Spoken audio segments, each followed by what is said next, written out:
परमात्मा श्री कृष्ण के चरणारविंदों में शतकोटि नमन बंदन करते हुए मित्रों को, जिज्ञासुओं को, धर्म प्रेमियों को, ज्योतिष विज्ञान प्रेमियों को हर हर महादेव, बम बम भोले नमः शिवाय। मित्रों, आज जिस ग्रह के बारे में विषय में आपको अवगत कराया जाएगा, वो ग्रह कैसा है पता है आपको?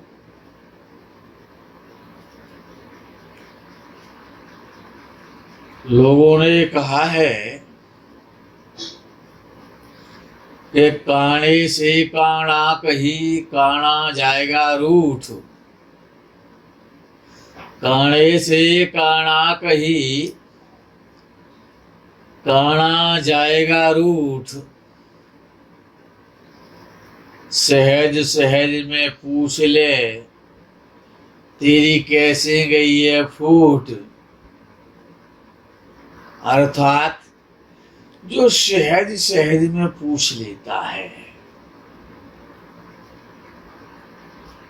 काणे को काणा नहीं कहता है, यानी जो दोषों को तो देखता है लेकिन सामने वाले को वो गुण दिखाई देते हैं। जिसे दोषों में भी गुण दिखाई दें, जो गुणग्राही हो, गुणों का ग्राहक हो, वो ग्रह सतियों का सतीत्व है, सत्यवादियों की सत्यता है, दानवीरों का दानशीलता है।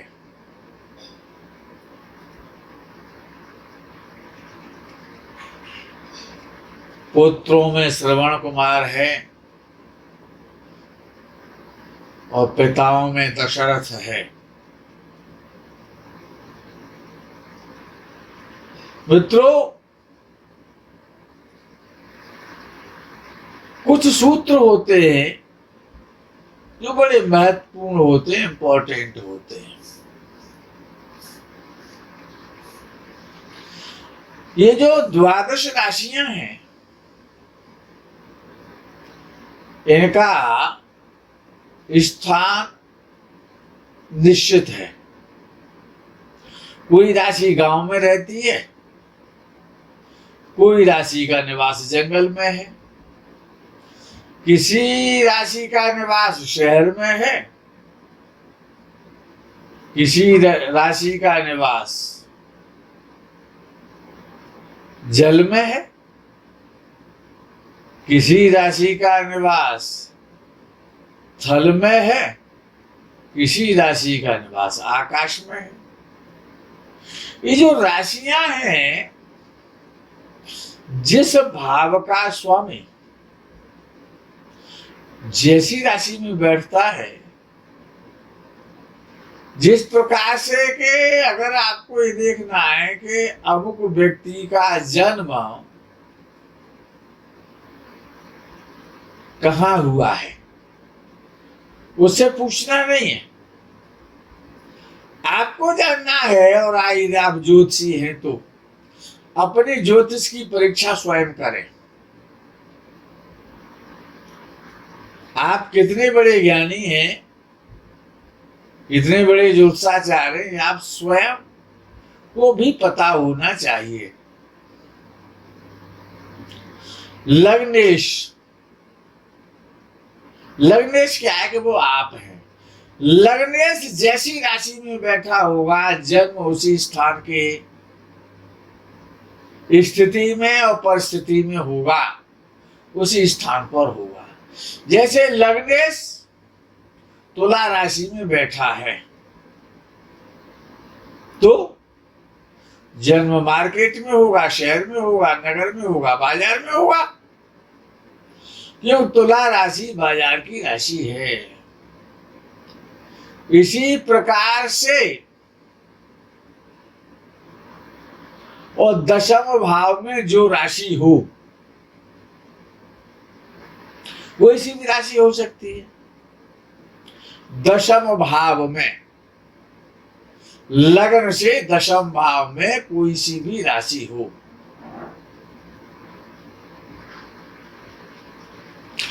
वो राशि किस एंगल में, किस डायरेक्शन में निवास करती है। जैसे कि मेष राशि पूर्व में वास करती है, वृषभ राशि का वास दक्षिण और पूर्व के मध्य में है, जिसे हम आग्नेय दिशा कहते हैं। मिथुन राशि का निवास और कर्क राशि का निवास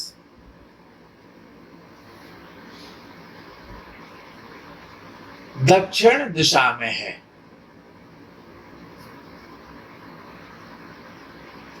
सिंह राशि का निवास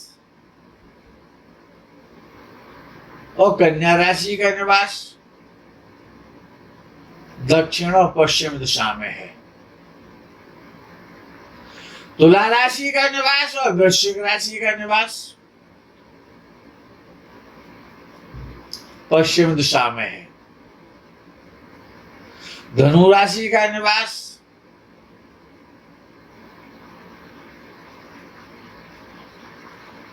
वायव्य दिशा में है और मकर राशि का निवास और कुंभ राशि का निवास उत्तर दिशा में है और मीन राशि का निवास ईशान दिशा में है।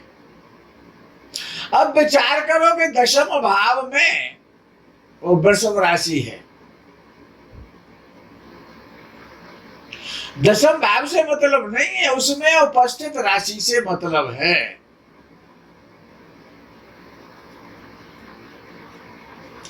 वो राशि किस डायरेक्शन की स्वामिनी है, अर्थात अगर वृषभ राशि दशम भाव में है तो ऐसा देखने में, अनुभव में आता है, ऐसा सूत्र निकल के आता है, ऐसी सूचना मिलती है। सूचना और सूत्र और सूसा, गांव की भाषा है सूसा। सूचना और सूत्र और संदेश और सूसा, ये एक दूसरे के पर्यायवाची, एक दूसरे के बोधक भावार्थक हैं। तो वृषभ राशि आग्नेय कोण की राशि है, तो जातक की ससुराल, जातक का ससुराल यानी पत्नी का मायका, पत्नी का पीहर, जातक की ससुराल कहाँ होगी? आग्नेय कोण में होगी, अग्नि दिशा में होगी, आग्नेय कोण में। दक्षिण और पूर्व के मध्य में उसकी ससुराल होती है, ऐसा प्राय संदेश सूत्र निकल करके आता है। ये बड़े महत्वपूर्ण सूत्र हैं ज्योतिष शास्त्र में। अच्छा, बृहस्पति ग्रह कुछ हमारे श्रोताओं ने, जिज्ञासुओं ने हमसे प्रश्न पूछा था, हमसे कहा था कि बृहस्पति के विषय में, बृहस्पति किन किन व्यापारों का, किन किन वस्तुओं का और किस किस का कारक है। तो बृहस्पति सत्य का प्रतीक है, सत्यता का कारक है, सत्य बोलने वालों का लॉर्ड है। जितने भी दानशील हैं, दानी हैं, उनका बृहस्पति अच्छा होता है। जितने भी ज्ञानी हैं, उनका बृहस्पति बहुत अच्छा होता है। लेकिन बृहस्पति पहले खट्टा होता है फिर मीठा होता है। ये बड़ा विचित्र सूत्र है। अच्छा, आम का कारक बृहस्पति है, आम का कारक बृहस्पति है। कच्चे आम का कारक बृहस्पति है कि पक्के आम का कारक बृहस्पति है? क्यों, बृहस्पति तो जितने प्रकार का स्वीट है वो स्वीट का लॉर्ड है। तो जब आम कच्चा होता है तो उसका स्वामी शुक्र होता है। कच्चा आम खट्टा होता है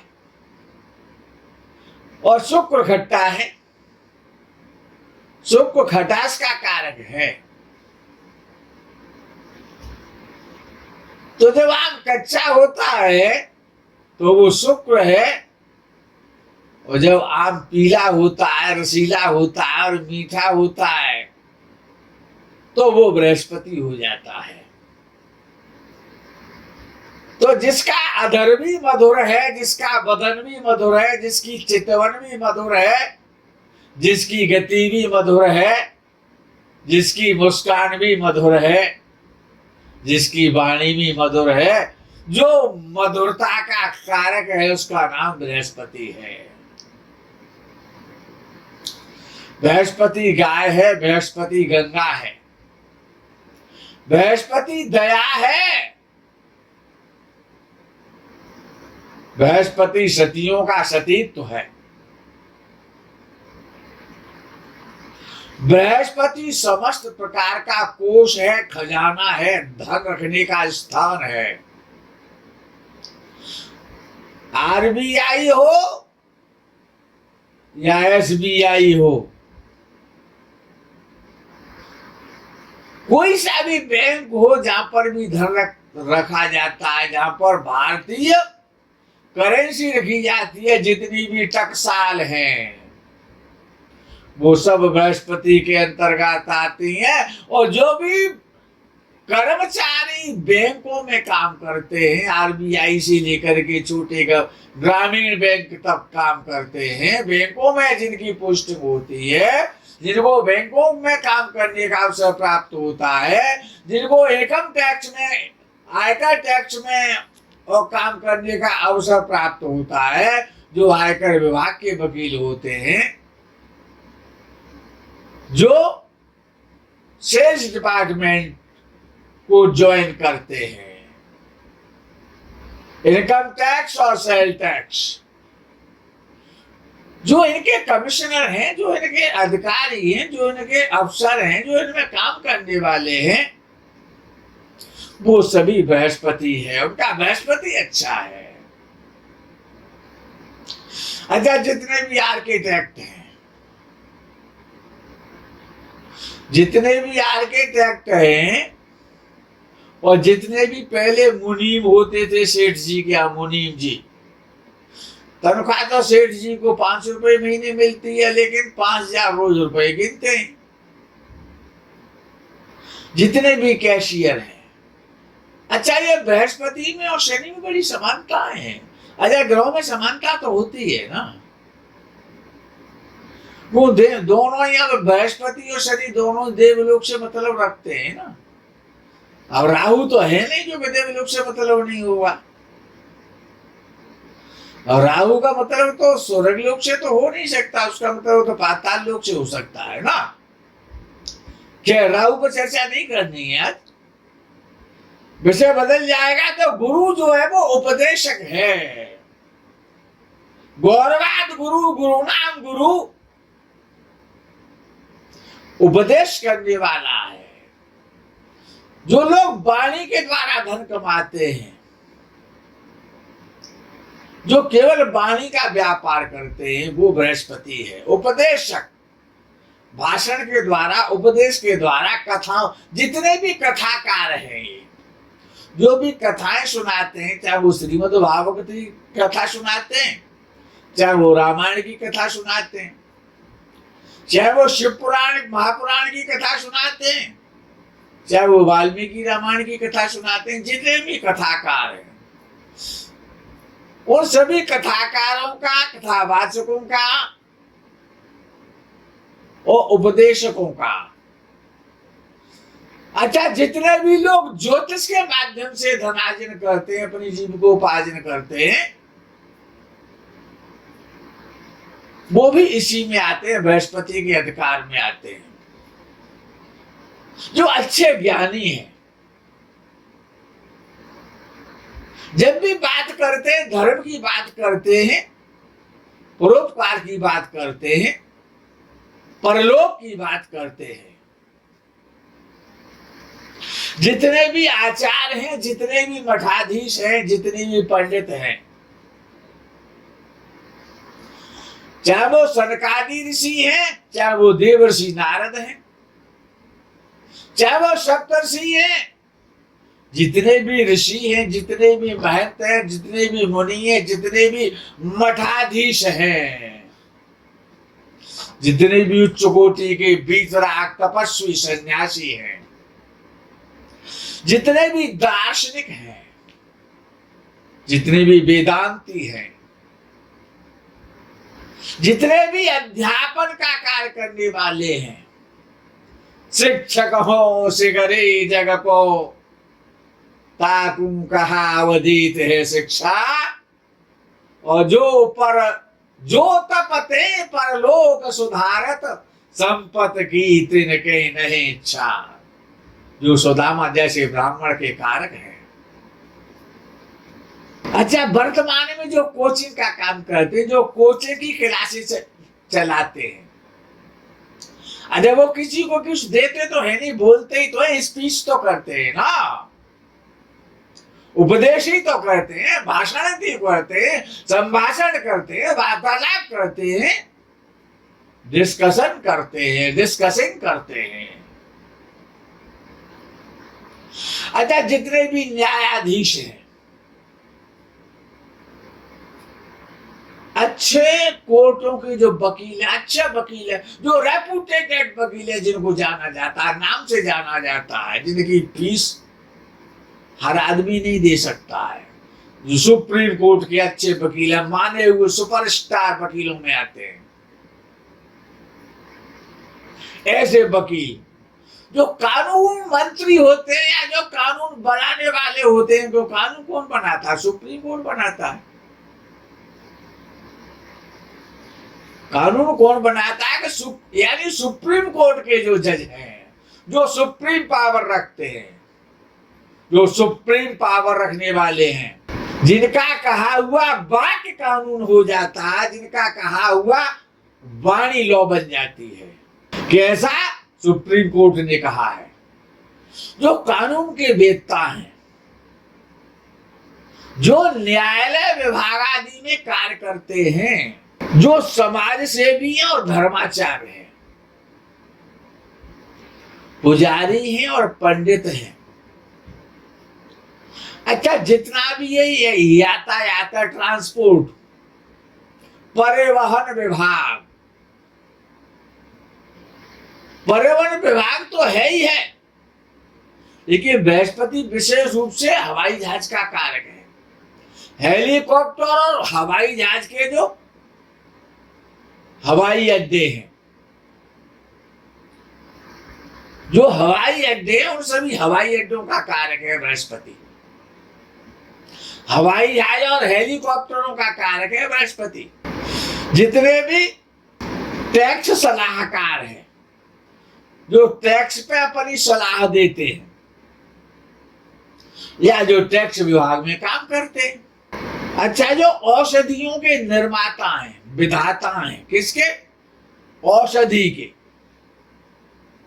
निर्माता हैं, जो फार्मेसी चलाते हैं, जिनका काम लेन देन का, सूद का, इंटरेस्ट का, ब्याज का काम है, जिनका सूद का काम, इंटरेस्ट का काम, ब्याज का काम बृहस्पति कराता है, अन्य कोई ग्रह नहीं कराता है। अच्छा, जिनकी आमदनी किराए से होती है, रेंट के द्वारा जिनकी आय होती है, बहुत सारी बिल्डिंगें, फार्म हाउसों के तमाम प्रकार से रेंट जिनके पास आता, पर्याप्त मात्रा में, यथेष्ट मात्रा में जिनके पास बिल्डिंगों का किराया आता है, रेंट आता है, वो रेंट भी तो बृहस्पति है। जिनका सूद का काम है, इंटरेस्ट का काम है, जो सेठ हैं, साहूकार हैं, जो पैसा दूसरों को देते हैं और इंटरेस्ट पे देते हैं। जितने भी प्रकार के वित्त के काम है, वित्त पोषण के काम है, वित्त नीति, वित्त मंत्री, उसका बृहस्पति बहुत अच्छा होता है ना, वो वित्त मंत्री बन जाता है। वित्त विभाग से उसका जीवन यापन होता है। अच्छा, ये मोम होता है ना, शहद, मधुमक्खियों के द्वारा जो मोम पैदा होता है, मोम, और जो शहद होता है, मधुमक्खियों वाला शहद। अच्छा, पीले रंग की समस्त वस्तुएं, चाहे वो गोल्ड है, चाहे वो पीतल है, चाहे वो चना है, चाहे वो हल्दी है, पीले रंग की समस्त वस्तुएं बृहस्पति के अधिकार में आ जाती हैं। अच्छा, जितने प्रकार की भी ये डॉक्टरेट की उपाधि है, पीएचडी की उपाधि है, ये जितने भी सम्मानित उपाधियां जो मिलती हैं, अच्छा, जो भी लोग राष्ट्रपति से पुरस्कृत होते हैं, राष्ट्रपति से पुरस्कार पाने वाले होते हैं, वो सभी बृहस्पति है। ये जो बृहस्पति है ना, बड़ा विशद है, गुरुओं का गुरु है। बृहस्पति ही तो गुरु है, उसको, उसी को तो गुरु कहा गया है। जो देव, जिनकी हम साधना करते हैं, जिनकी संसार पूजा करता है, ऐसे देवताओं का भी गुरु है। जो सम्माननीयों का सम्माननीय है, जो पूजनीयों का पूज्य है, ऐसा बृहस्पति जो साक्षात ब्रह्मपुत्र है। सबकी कुंडली में अच्छा हो, जो ज्ञाने नहीं ना पशु भी समाना, ज्ञान से ही सब कुछ है, और अज्ञान से ही नरक है, और ज्ञान से ही स्वर्ग है। मित्रों, इस प्रकरण में यही विराम करते हैं। आगे के प्रकरण का आपको इंतजार रहेगा। तब तक के लिए हर हर महादेव, बम बम भोले, नमः शिवाय, जय गो माता की।